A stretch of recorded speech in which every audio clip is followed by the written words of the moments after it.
At sa pagbabalik ko ay isang napakalakas na player na naman ang nadagdag sa lineup namin. Walang iba kundi si Jello de syempre. Kaya guys, hindi ko napapatagalin dahil alam kong excited na kayo mapanood ang naging dayo namin dito sa Indang, Cavite. So masusubukan natin si Jello. So hopefully hindi siya mahiya. Kasi may mga players na kapag first time makasama yung team niya, syempre nahihiya, hindi niya malabas yung laro niya. Pero hopefully malabas niya yung laro niya. Pero this game is about him, guys. Binigyan natin siya ng exposure.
Guys, napakagandang addition ni Jello sa atin. Nagkaroon kami ng option sa ilalim. Meron din siyang shooting sa labas, pati perimeter.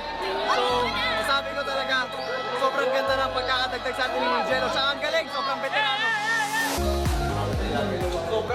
Sobrang fit na fit sa team natin. First game niya pa lang yun, ha? Pero parang ang tagal na namin magkasama. Sabi ko, veterano kasi kaya ang dali niyang mag-gets kung paano kami maglaro eh. So, ganoon din kami sa kanya. Pag wala nang options sa labas, pag binigay naman sa kanya, ang daming options. Kaya kumaldag, kaya pumerimeter, kaya rin tum 3 points. Marunong din pumasa, hindi namimilit. So, sobrang gandang addition talaga nito ni Jello. Grabe! Akala ko dati 3 on 3 half court lang, kahit saan pala. Sulit talaga.